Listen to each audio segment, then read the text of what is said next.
chewing their jaws away and That's watching a good simulation. him. Where did you learn that? I learned that by practice. For me Hashtag Sisyphus 2017.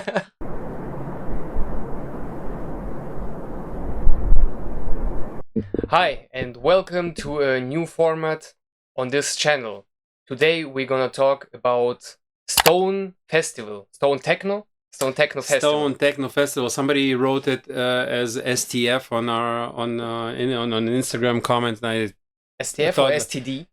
Yeah, I thought the girl said like shut the fuck up or something, okay. but she meant Stone Tech.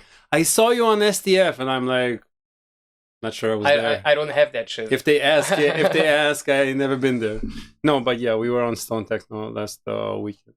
Yeah, so we are moving towards a new format where we both, John Fick, mark his name, because we've been to Stone Festival and a lot of people didn't know his name, didn't even know the name of this channel. So we are on Das Techno Team channel. What are you saying? And this is John Fick, and this is Marky. You said we were on Stone Techno and people didn't know his name or the name of the format? Man, I've never been so frequently approached to and... no, you've been approached, but they said you are the guy from Das Techno Team. Yeah. Say you are John Fick. Yeah, I agree. So that's why. This is John Fick. Remember his name. This is Das Techno Team channel, and here we have the room to talk about our project, so it's getting like more bilateral in this sense. And yeah, you wanna say something? I always want to say something. That's why you invited me. Yeah. So yeah, this is an attempt to make something a little bit more stripped down, a little bit more down to earth. Directly from our sound studio in our headquarters in Berlin. You probably know that frame if you've been following Marky's weekly format and updates on YouTube. Now we've decided to kind of fusionize and combine what we do and publish on Instagram, on TikTok, on YouTube, everything in one kind of simple authentic direct format. I mean, I don't know how authentic it's gonna be. People that know us personally can judge that, but we try as best as we can without getting banned for our opinions. We're gonna try. Do you have some opinions that you can get banned for? I mean, I'm not familiar with the small letters on YouTube, but I'm pretty sure. First of all, this Techno Team is supposed to be a PG 12, 13 channel, because I do believe that. Like, I mean, my son is 7. I'm a real life daddy, and I have a son. He's 7, and he's been dancing and moving and tantruming to electronic music since he was born. So I don't think the accessibility of electronic music should have any kind of like an age limitation. But with that said, I think the Techno Team should have like an American Pie movie, a PG-16 or a PG-14, like Instagram is probably. Yeah, Instagram is PG-16, I think. No, I don't know with this whole OnlyFans promotion. But anyway, let's get back to the topic. We're like waving off a bit. Yeah. So we want to talk about Stone Techno Festival Essen. So I'm gonna start. Yeah, please. I'm gonna start with my experience. We went there last week. You didn't know we were going. Can you tell about that? Yeah, okay. So John Fick wanted to surprise me as a birthday gift with 2 tickets to Stone Techno Festival. So we went on a 4 or 5 hour trips from Berlin to Essen. Essen is NRW. It's Western Germany. It's pretty... So Western Germany. Yeah, it's so Western Germany, and basically, I don't know. It was interesting. It's Ruhrgebiet. It's the rural area of the Ruhr. It's an interesting area of Germany, let's say it like that. And yeah, so we went to the festival, and I, as you might know on this channel, I don't like festivals at all. Okay, and we went there. Me neither. Yeah, and we went there, and you know Stone Festival from the art documentations where they do like these sets there. It's a beautiful space, UNESCO World Heritage, some like early industrial reservoir, or how do you say it? Like it's industry complex. Acknowledged by UNESCO as a World Heritage. Yeah, that's what I said. But what is it? Like an industry site or whatever? I would say it was it was like an industrial manufacturing zone for, I don't know, coal, something like that. Coal. Nuclear shit. I don't think nuclear. But yeah, so the location was amazing. It's like a little bit polished because it's an UNESCO site. It's basically a museum, but basically it's a cool location, I would say. And like the lineups are like crazy.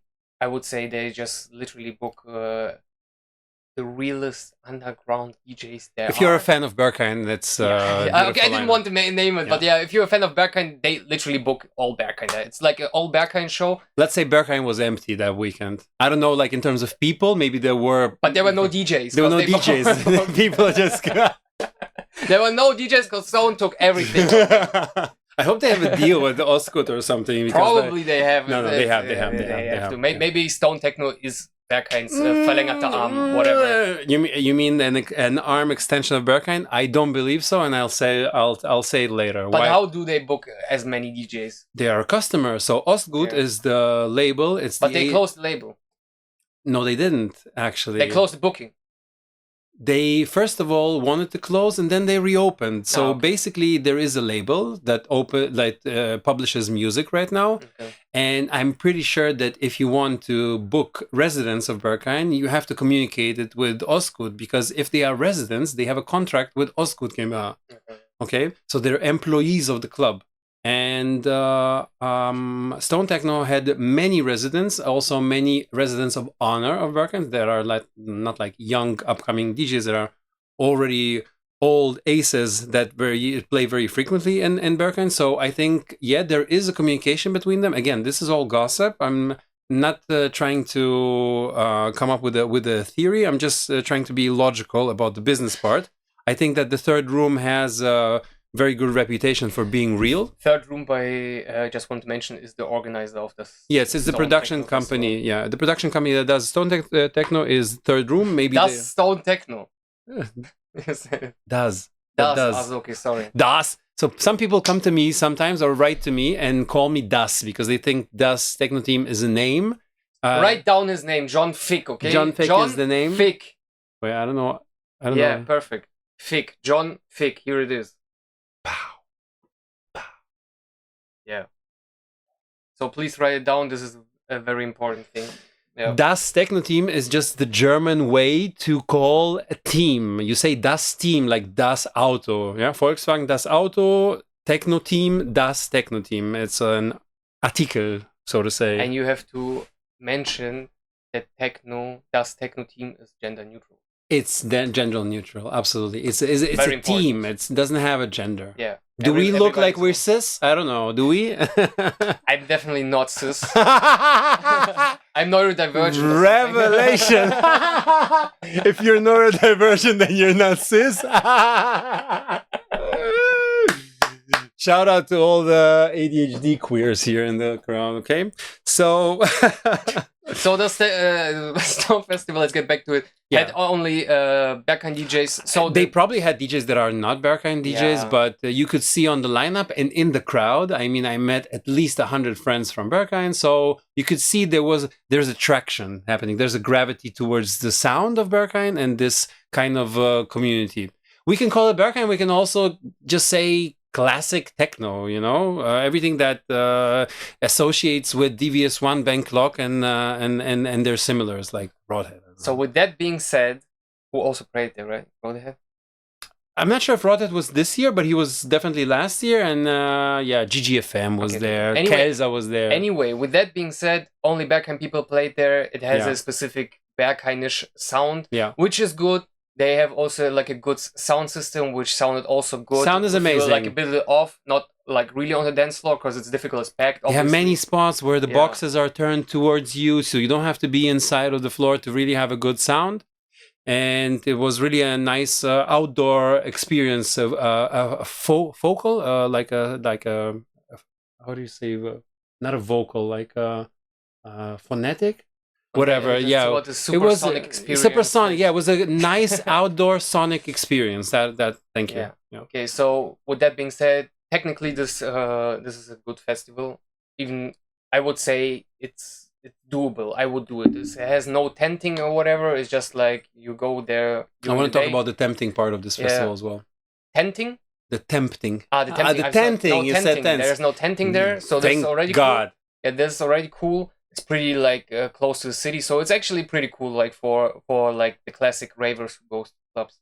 Yeah, and the only thing that I like really noticed like from the people is like I'm trying not to be that judgy, but obviously I am. Like I noticed and asked myself, since when people started to do, just everybody started to do the online dances, TikTok dances, so to say, and just stop dancing like how they want or express Somebody's going to themselves. get mad in the crowd right now and say that we are responsible for that shit. Yeah, I know. We're going to come back I know. to that. We are doing videos that show dancing, but I think like the last 100 episodes, none of them look like that. How people are dancing. Like literally, imagine people dancing Haken to house. This is just like, for me, it's a little crazy, and like also like this movement, like this dance.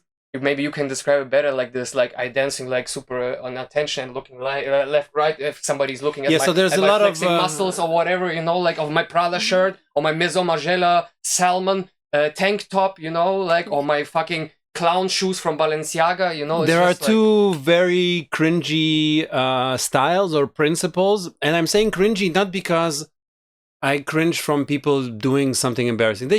People should move and do whatever they feel like. The problem begins when you kind of get the impression that they're not moving the way they feel like, when they're moving as if they have to look like somebody else, or as if they are checking somebody else at the same time. So they're not being present in their own kind of dance or in their own perception of music or conduction of music to their bodies. I'm going to simplify. People sometimes use a style that was born in, as you said, Haken and the Gaba culture, and they dance. They take this kind of choreography. They take this kind of pattern, this dogma, dance like this, let's say, like this style, and implement it into house, implement it into techno in its all of its varieties. So slower, faster, doesn't matter. They're still Hakening, we don't think, I don't know, that Haken is that of a universal instrument that you can use in different musical styles. But again, who are we to judge? Maybe it's their alphabet that they're implementing in order to understand any kind of music, because they don't know anything else. So no accusation here, but it does seem as if people, what we call, are getting stuck. Yeah. Also, Ethan, our musical accompaniment of our production, and we always laugh about this style called being stuck. And it's not only, it doesn't only look like you're being stuck.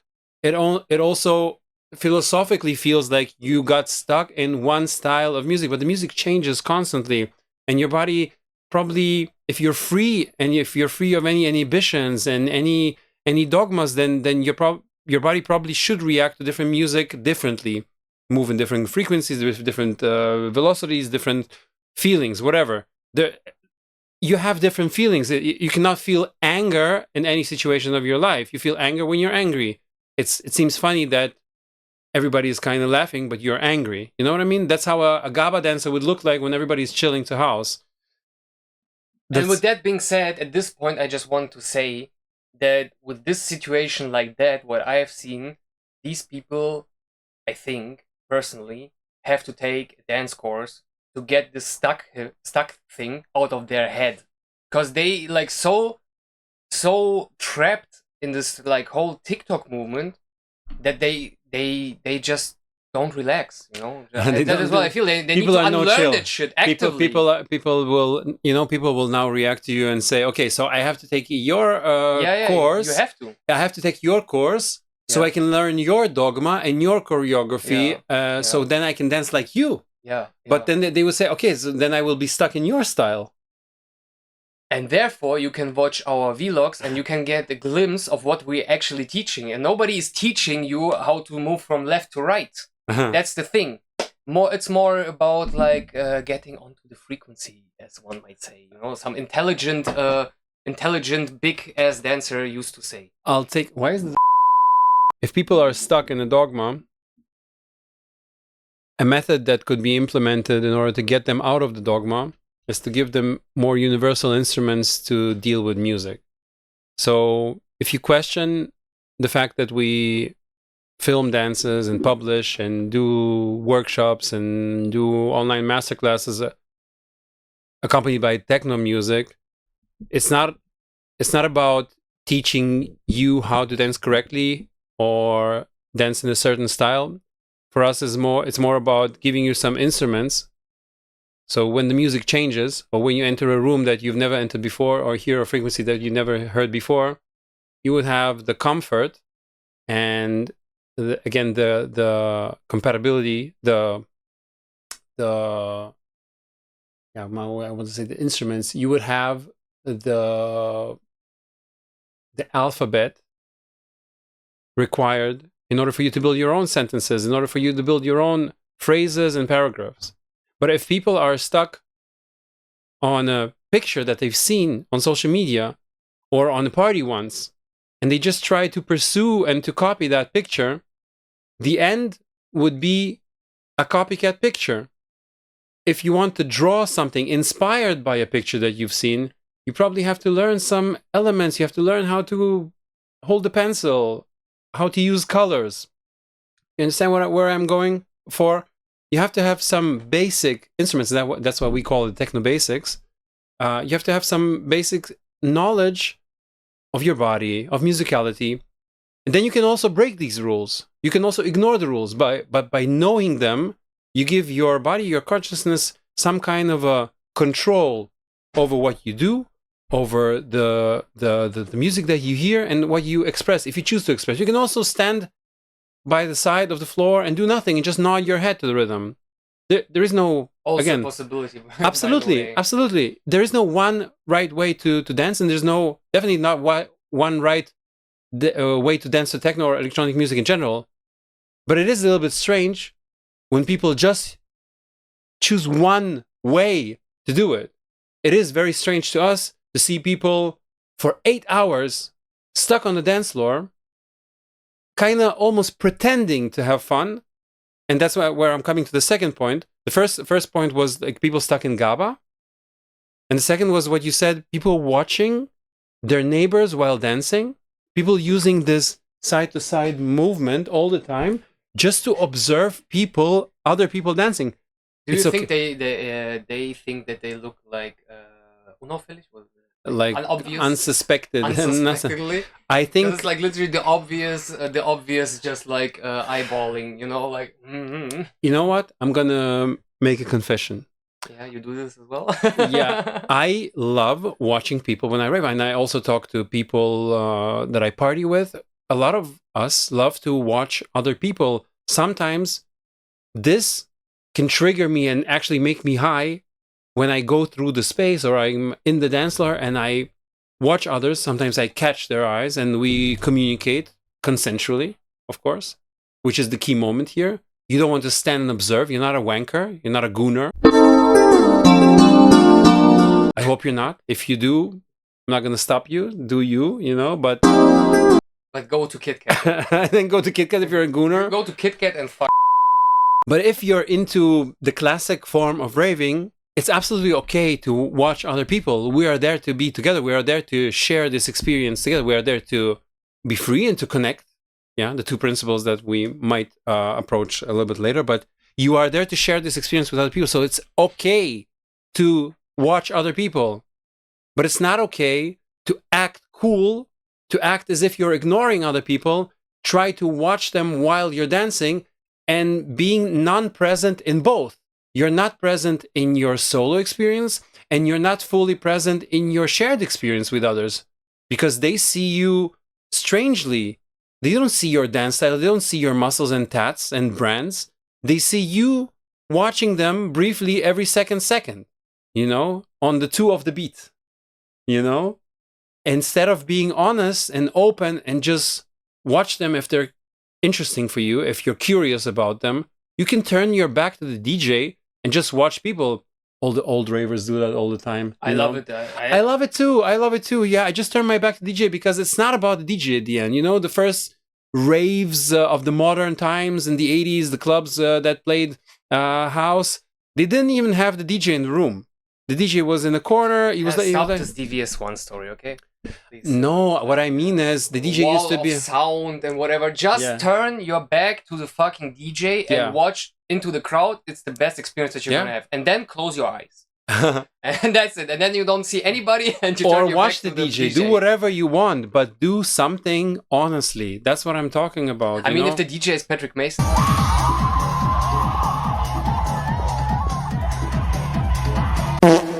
I will watch. Never turn your back to him. Never turn your back to Patrick Mason. I mean, in private life. Because he will. Anytime. No, I'm just kidding. You don't think it's strange also to stand and watch a DJ? If thousands of people are just watching one direction and all of them are like super high, and well, how do you think the DJ feels if people are just standing there chewing their jaws away and That's watching a good simulation. him? Where did you learn that? I learned that by practice. For me Hashtag Sisyphus 2017. For me personally, the thing why I got into techno is like the non-worshipping of the DJ, because the DJ is just like some random ass dude. Back then was a random ass dude, or a woman or somebody. Yeah, whatever. Yeah, a random ass person. Okay, that's a very Sisyphus kind of mindset. But the DJ is a random person. Yeah. They are not published. They're not on the lineup. Yeah. I think it's cool. Nevertheless, it's nice to have your heroes. It's nice to have your superheroes. It's nice to have role models. But it's not nice to make humans to gods. It's not nice to idealize anybody. It's not nice to idealize friends. It's not nice to idealize romantic partners. And it's not nice to idealize artists, because they're also just regular humans. And believe me, in my previous career and in my current career, it's most of the time not that nice to meet your idols. It's not that nice to confront humans who you have idolized into being gods in your mind. Okay? And I think most of the DJs also should kind of go back to the basics, go lower down their egos, and stop being worried so much about what they say, about how much they reveal. You know, a decision that we've made recently is, for example, not to invite DJs anymore to our interviews, to our podcasts. Guess why? Because DJs are so fucking afraid to say what they think. They're so fucking afraid of their reaction, of the bookers, of the festivals, of the clubs, of their own audience. Yeah? And why?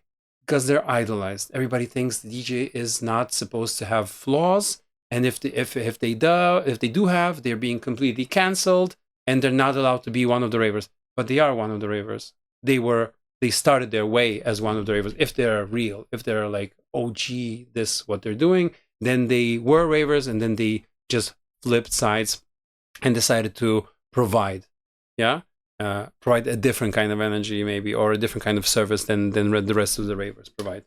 Till this day, I would say I'm not glorifying any DJ, and I don't. For example, Norman Notch. Okay, I haven't seen him live. You haven't seen Norman Notch live? I've listened to his set, but I haven't seen him playing. You haven't seen Norman Notch in Berghain? How did you become a fan? I listened to his set, but I haven't seen him in person because I was busy dancing. Wow. Okay, so you've heard Norman Notch live, and multiple not times. Even seen his face. Yeah, just on Instagram I know. How altered was your mind? No, it wasn't altered. I just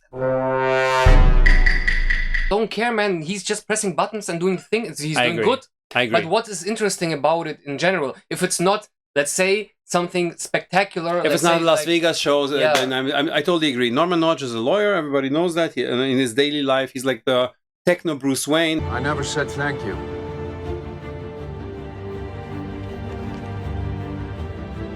And you'll never have to. He's like a lawyer at day and a DJ at night. Probably the Berghain DJ with most, like if we want to talk stats, he's the Berghain DJ with the most, like the longest playing hours in history currently. So like the biggest amount of played sets. And he's resident, of course. And when you see him, he's an impressive, charismatic German guy, but not something you would go for a concert for. And if you compare it to Patrick Mason or The Weeknd or whatever, he's not doing anything virtuose on the little platform where the DJs play in Berghain. But he is one of the best DJs there, to our opinion, because he's just very true to what he does. He also said in an interview that he does this to ground himself from Did daily the life. interview? I need to see that. Of course, of Yeah, course. so for me, it's not about idealizing. For me, it's just being present, as you said, and yeah, just be part of the party and not eyeballing either the people or like the DJ. You said two amazing words. You said present and being part. Yeah. So being present is taking part. Not being present is not taking part. Not being present. Have you ever had a dream that you had? Not being present at a rave, not being present at a party, not being present at a meeting with your friends, at a date, is the opposite of where you want to be. Why are you doing this? Why are you there if you're not being present? Are you just an observer? Are you a consumer of the product, or are you part of this thing that is happening there? Let's come back to Stone Techno. I want to say a lot of things about Stone.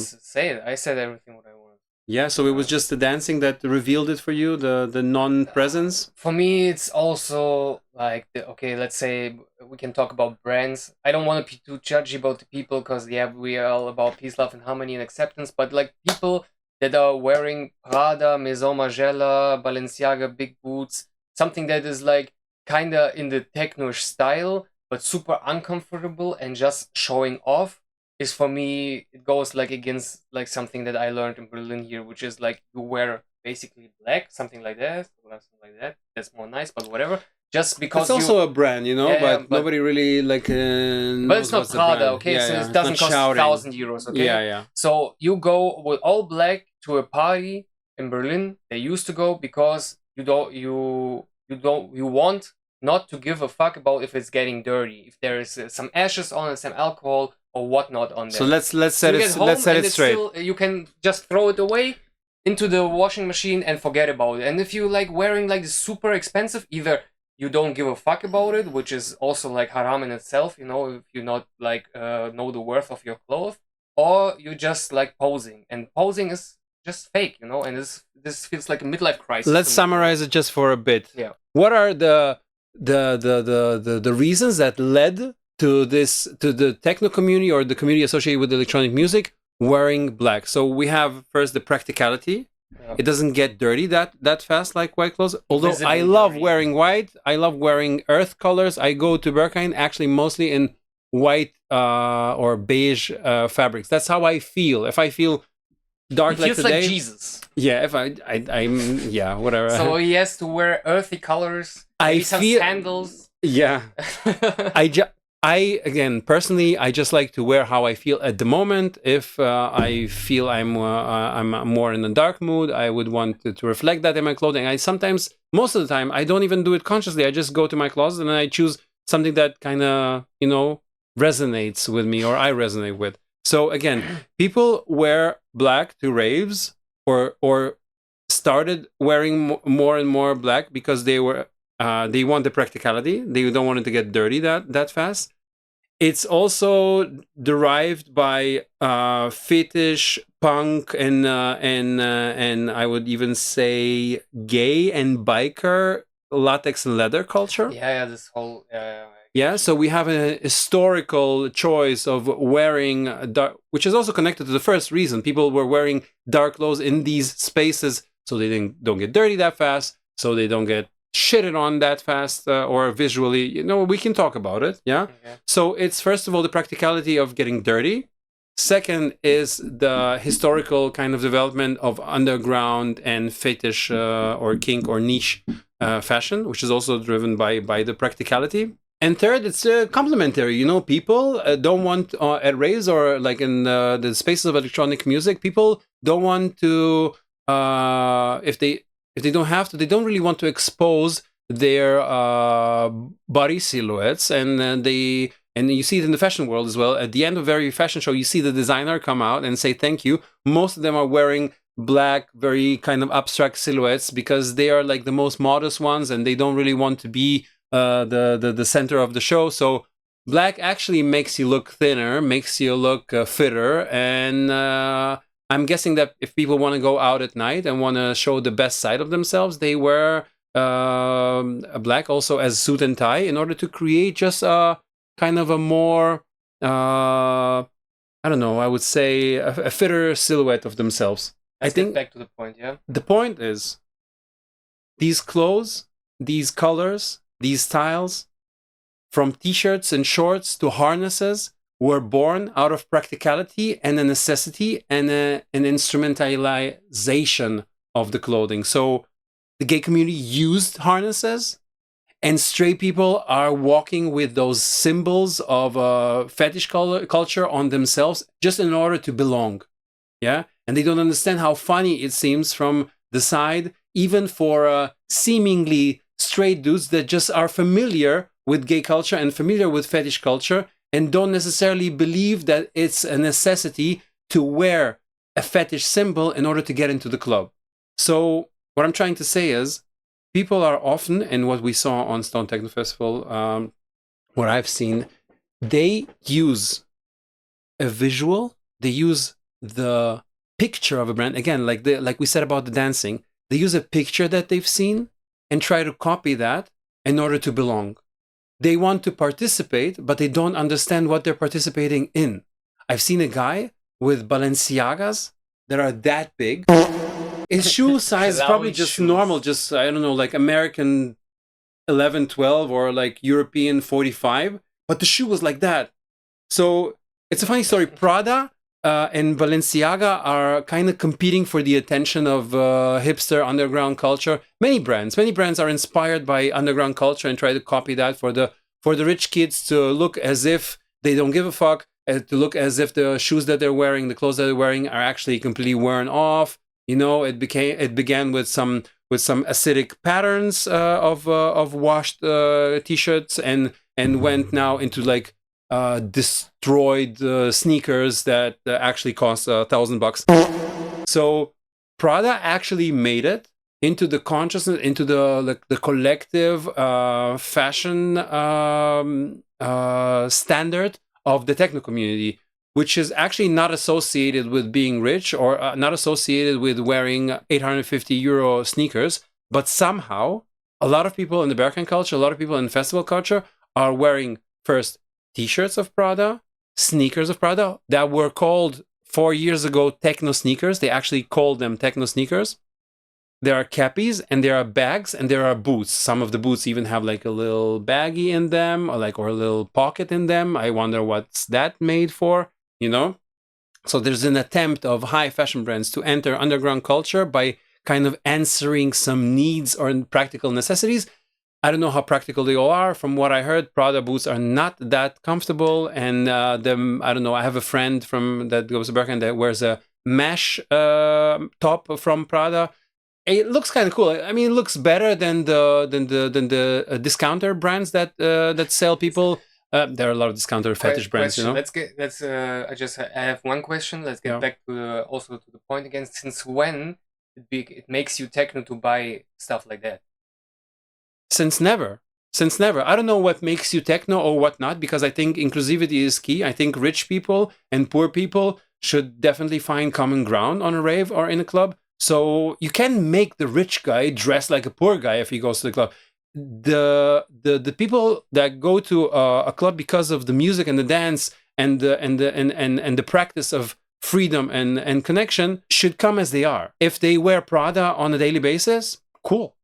But if they go and buy Prada in order to get into the club, I think but you cannot analyze that.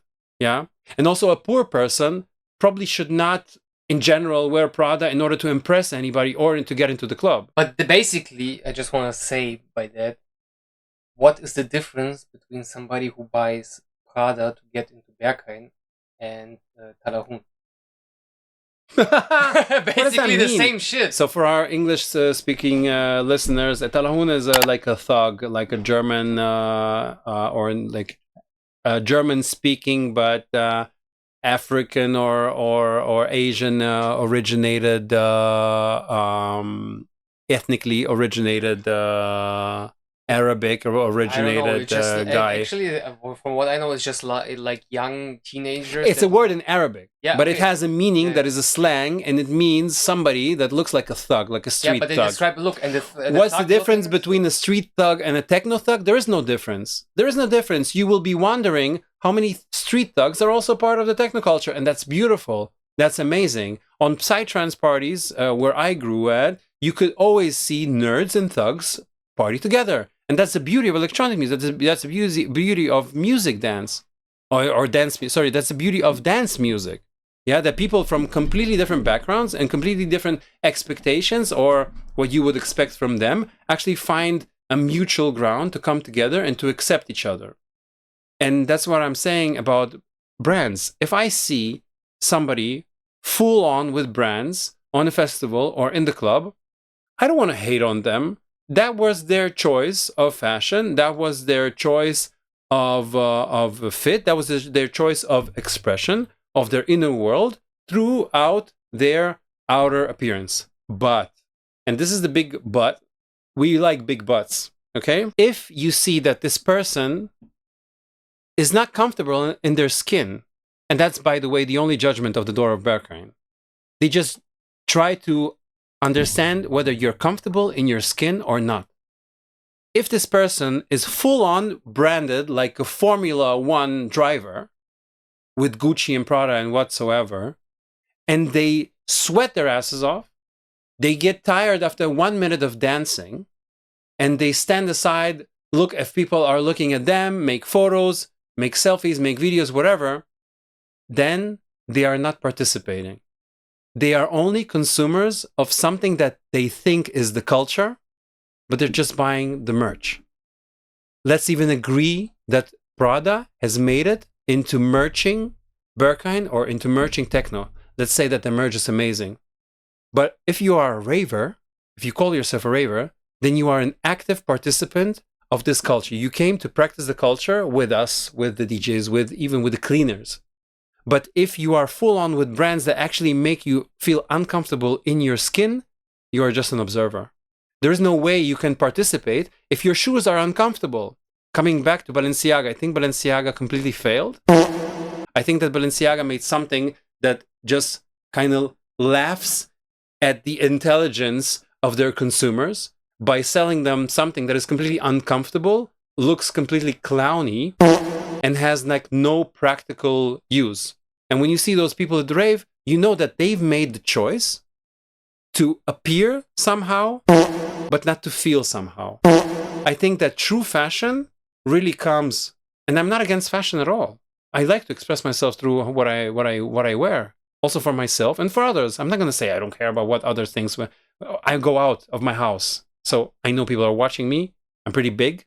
And I know people are giving me the attention. I would never say I don't care about what people think. I want to feel pleasant. I want to look pleasant. Because I look good. That is? You I look smell good. good. I Yes. feel good. And you sing good. And make love good. Oh. That's me on a Sunday early afternoon in Berghain. So what I'm saying is I think fashion comes from a necessity, a practicality, a solution of a problem, and also then at the end, an expression of an inner world of the designer or the inner world of me choosing different designers to wear. And coming back to Stone Techno Festival, I was a little sad to see that there were many observers. There was a lot of crowd. You mean like observers or maybe consumers? You know, just like Consumers, gluten observer, consumers. observers, non-participants, non-present people. It's all the same category. They all have the potential to be as ravers as everybody else. They all are humans as we are. I'm not neglecting, I'm not canceling nobody. But I'm just saying that in this situation, such a beautiful area, the best musicians, the best sound system, you have all the conditions. Why are you not using it? Why are you standing aside in your discomfort, sweating, feeling uncomfortable, watching other people watch you or expecting people to watch you, instead of just being in the moment, giving yourself away to dance, giving yourself away to music, to yourself, coming back to yourself, enjoying the time with your friends, enjoying the time with people that you've never met in your life? Why are you being stuck in this mask that you're wearing. This kind of, I belong to techno because I have chains on my body. Like that? You're cringing enough? And don't forget cyber sigils and tattoo. That's even more important than Prada. Same. Tattoos are the same as clothing. If you're copying your tattoos from others, don't try to feel special. You cannot feel special. You can only feel special if you're you. You are Maybe unique. they look for belonging. I don't know. Maybe we're getting too over-judging now. No problem. You know what? If a symbol is a sign that kind of connects you to a community, we can all wear a sign here. We can all wear a sign here. We can all wear a sign here. But you know what that makes us? It doesn't make us a culture. It makes us a cult. If we all have symbols that kind of unite us so we can acknowledge ourselves on the street as if we're belonging to a secret society, this is actually the exact opposite of rave culture.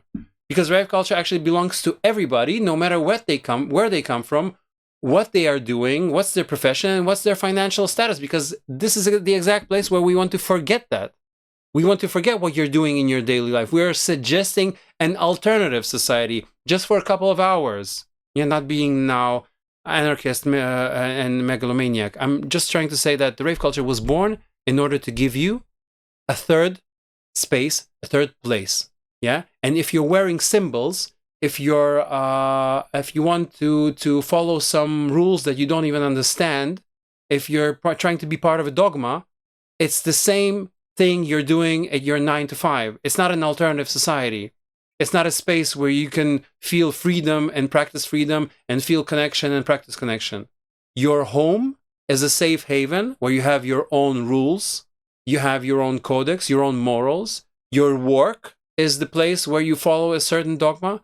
And your third space is something where you break those two and find comfort in not being in those two. You know? And a festival is supposed to be that third space. A club is supposed to be that third space. So why are you bringing your work to the festival? Why are you showing me how much you earn? Why are you dealing with cloud chasing? People that come to the club, or we mentioned in the podcast, we talk about it a lot in the club. Why are you coming to the club or to the festival with the expectations that it's going to promote you somewhere? Of course, we work in the sphere, DJs work in the sphere, they come there, they want to... But don't have that expectation when you come to the club that you're gonna make something business-wise out of it. If someday your rave friendship becomes more than that and you create something together and you have a product, and good for you. Good for you. But if you come with that expectation, you're probably coming not to participate. You're coming to sell your product, or you're coming to buy a product. I have also one thing to mention too, like more of a thought that I have now on Stone Techno. The people that you mentioned, like this whole Berghain people that have been there, I've seen them also pulling out their phones and filming the DJ. Yeah, it's which is kind of weird, because if you're like socialized or educated in Berghain, no photo policy church at all, and you see a Berghain DJ playing in a festival, why are you filming them? And like with this topic, let's try to conclude our Stone Techno recap. Thank you so much. I really like that you picked that topic as a conclusion. It's something that has been cooking in my head over the last hours. Stone Techno was created on FOMO. Okay? It was created on FOMO like many other festivals, but Stone Techno knows the exact science of FOMO. Why?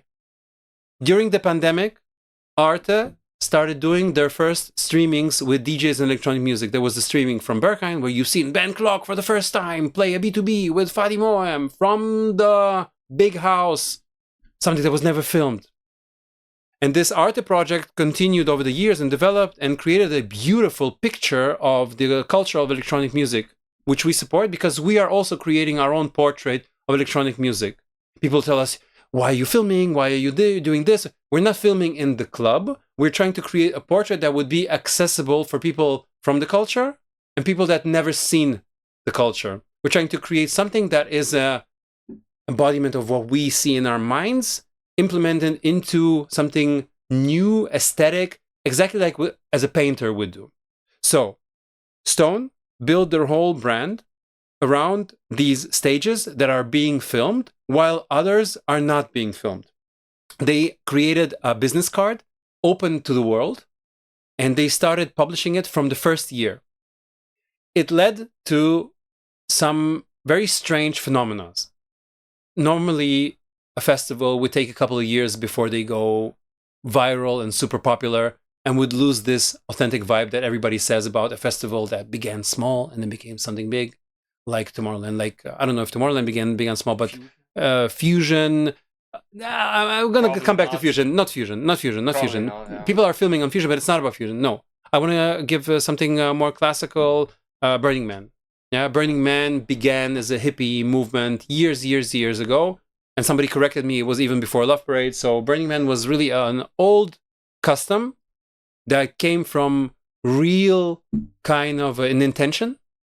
But now it's nothing else than a platform for people who can afford a $10,000 to $20,000 festival to dress up in 10 different costumes over 10 days and film themselves do that and film themselves belonging to a culture. Coachella. It's Coachella in the desert, and Coachella is the same. Amazing.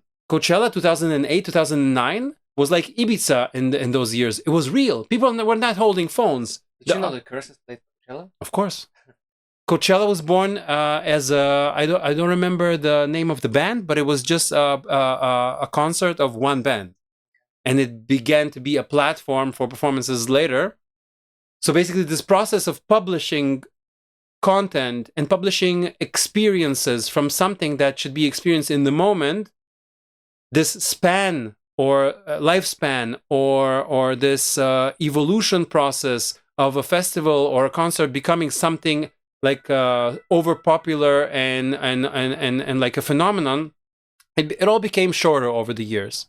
It took Coachella, let's say 15, 20 years to become that, and it took Stone Techno only 4 years to become super popular.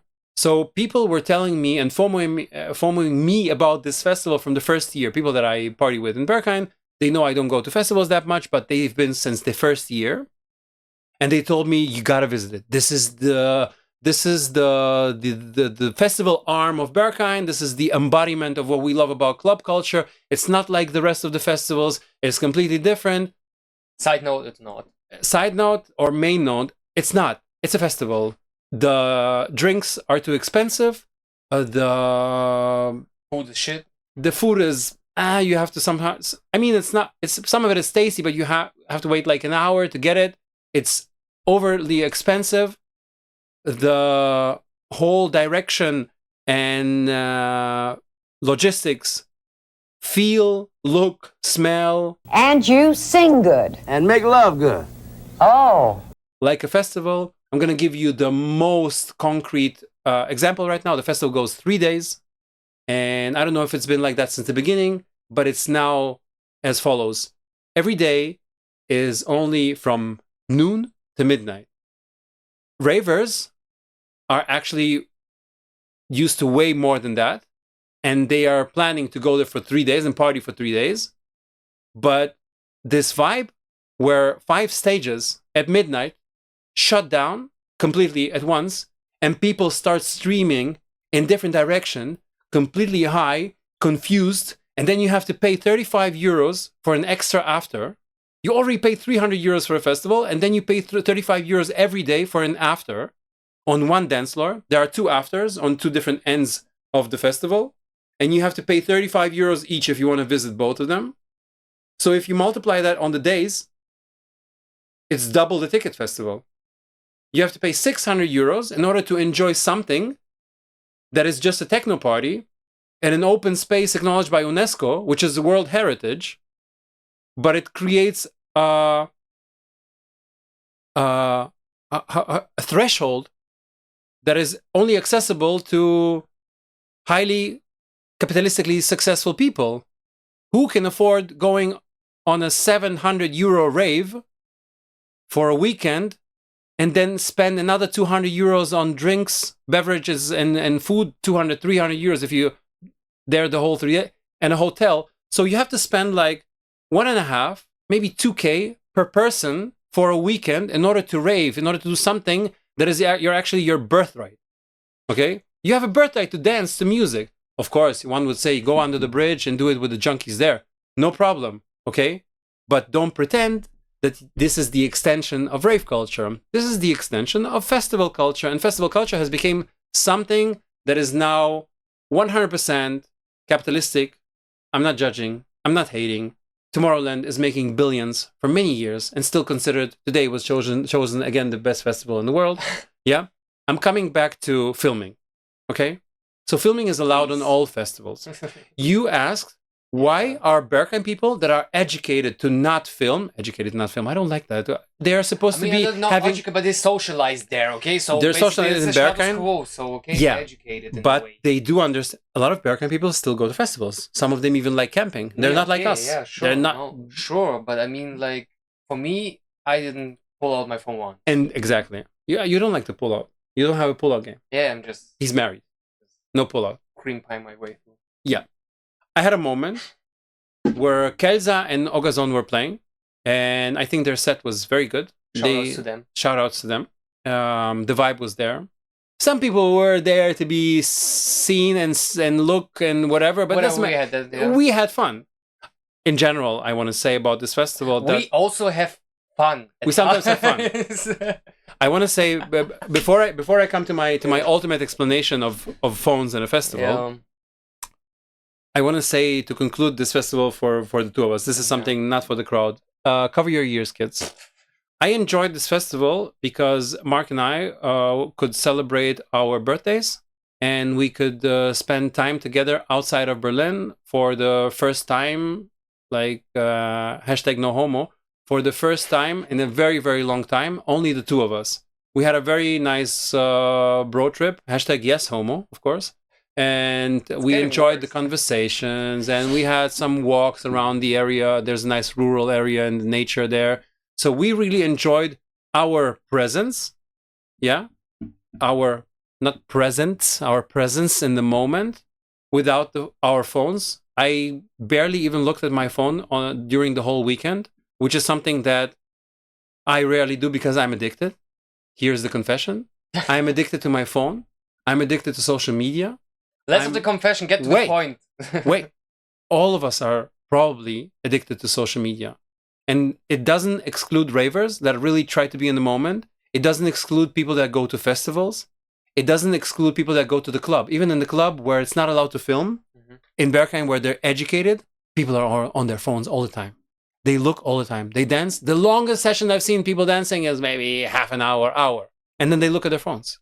And it's okay. We have to absorb that, we have to acknowledge, we have to embrace, and to understand how can we work on our presence and how can we practice this freedom of technology or freedom of observing and the practice of participating and being present. So with that being said, I'm standing on the dance floor, first row, watching Kelza, watching Ogazon. They're super gracious, they're communicating with the audience, everybody's laughing, everybody's having fun. And then I have this moment. The drop is coming. Everybody, not everybody. It's not a kind of music concert. Not everybody. Let's say more than enough. Every 50th person grabbed their phone. So it wasn't like the crowd was still trying. And some people were looking at those with the phones and were like, okay, let it be. It's a festival. This was not one of the floors where the cameras were filming, I think. Yeah. This was one of the floors that is supposed to be mindful, intentional. So I think people should have been more aware of that. And this was the reminder for me because the moment was so good. And I thought, in Berghain, I cannot do it. I sometimes want to, in terms of impulse. I sometimes have an impulse I need to save this moment for me to watch later and masturbate on. You know what I mean? But the thing is, as soon as I grabbed my phone and I saw the others filming, I thought, they're already capturing it. Yeah, it's already somewhere. I'm going to see it somewhere on social media. I don't care. I want to look at Mark, look at myself, look at the other beautiful people around me, look at Kelza and Ogazon do their graceful movements on the decks. And that's it. I don't need more. I can remember that. I'm not that old. I mean, I'm an old raver, but I'm not that old. I can remember what I've just seen. But I had this impulse. My addiction couldn't let me go. So I pulled out my phone and I held it down beneath the crowd. I didn't want anybody to see that I'm filming. Although everybody were filming, I didn't want everybody to see, here, the real face of John Fick is showing. He's filming. He always wants to film. And I just filmed a selfie of like 3 seconds of Mark and me, and that's what I put out on social media. I didn't put anything on the second team Instagram, TikTok, whatever, John Fix. I didn't put anything out there from the festival, and I didn't film anything on the festival besides capturing our faces, being a little bit high and enjoying the moment, so we can maybe come back to that later and say, that was a nice memory. We don't even, maybe in 10 years, we don't even know who was and what was playing, or maybe we save that information, that meta information for us in our consciousness. But for me, it was just important to create like a postcard, and that was the only moment where I pulled out the phone the whole weekend. That was the only moment where I pulled out this weekend, unfortunately. So I think there is a place and time for cameras, especially analog cameras, because for us, they deliver the vibe of the moment, the memory, better than digital. But what I'm trying to say is, if you're about to paint a picture of what you've seen, it's nice. Make the sketch, make it, save the moment, keep it in your album, no problem. But don't turn your participation into filming. Don't participate through the phone. You are not the camera guy. Even on the dance floor where the cameras are at, where it's actually the hardest to participate, because you know you're being filmed. For me, it's super hard to know that I'm dancing in the moment if I know these cameras on cranes are spinning around me and GGFM is giving me Patrick Mace.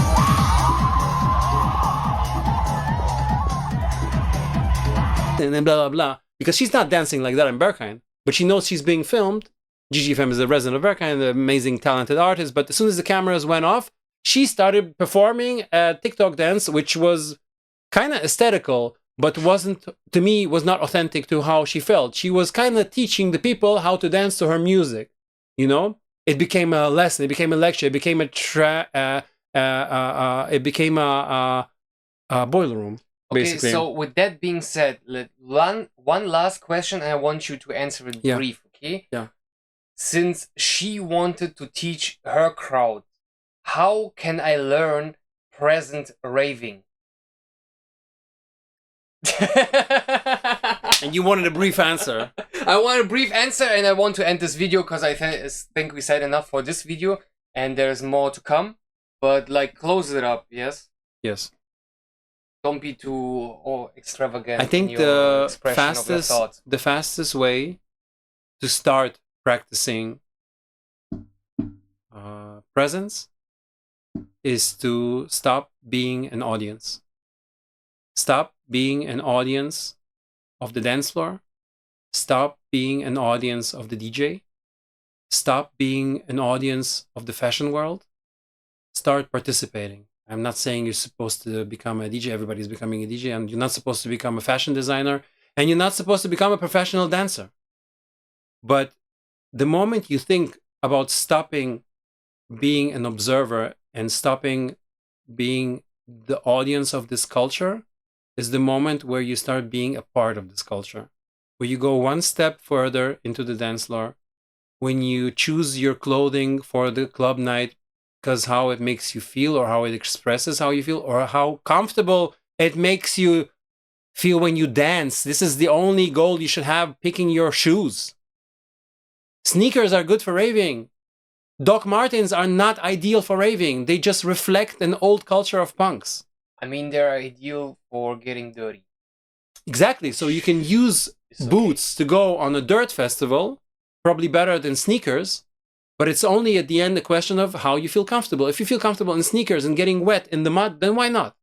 I destroyed my Asics in Extrema Festival, and I still fucking wear them because they're comfortable. So you stop theorizing and thinking what could be the culture, and you stop looking at others and copycatting them about what the culture could be in terms of a style of dance, a style of clothing. And you just make your first step by taking part, by sometimes leaving your phone. I don't say you have to throw it away. I don't say you have to leave it at the reception like at Kit Kat. I don't think making yourself do it is the method. I think realizing why it distracts you from being on the dance floor or being in a conversation with your friend or being in the moment or experiencing the weekend and the weather and whatever, just realizing why it disturbs you is one step further into being present, into being an active participant of some kind of a culture. And again, I am not preaching to anything. I'm trying to practice this in my life. Mark is trying to practice this in his life with his own methods. We have different methods of being present in the moment and enjoying our time with ourselves and with our loved ones. And this is the only suggestion that we can give you at this point of time. Yeah. So to sum it up, I will sum it up more in a Gen Z way. Just be a human and stop the fake shit. Just try to be a human and not copying symbols and whatnot. With that being said, this is our first video. It's a bit experimental. We got a bit out of hand with the talking, but maybe you like it. It's a small gears feedback. were grinded. How you want me to not get out of hand? Gears are grinded without any oil or any lubricant, whatever you need to grind your gears. So this is like John Fick doesn't need oil to grind gears. Okay. With that being said, see you in the next video. I hope you enjoyed it. Please write some comments. Absolutely. If you have something to say, maybe you've seen us on Stone Techno Festival, or maybe you will gonna see us at some other festival. Who knows? Yeah. Maybe. Shout out if you've seen us. Shout out if you said hello. Never be afraid to come and say hello. We're always welcome to have a conversation if you're polite. But say his name. Say learn my name. his name. Say my name. Learn his name. The You name don't is- have to learn my name, but learn his name. The name is Daddy. Yeah. At least call him Daddy. If not, John Fick. So, yeah. If you're in Berlin, see you probably this Sunday, and if not, you can always pilgrim, and probably you're gonna meet me In the at dark. the same place, the same time. And if you have any questions about what we do in our workshops or what we do in general over the next couple of months, just always feel free to comment or send us private messages. Yeah. So see you in the dark.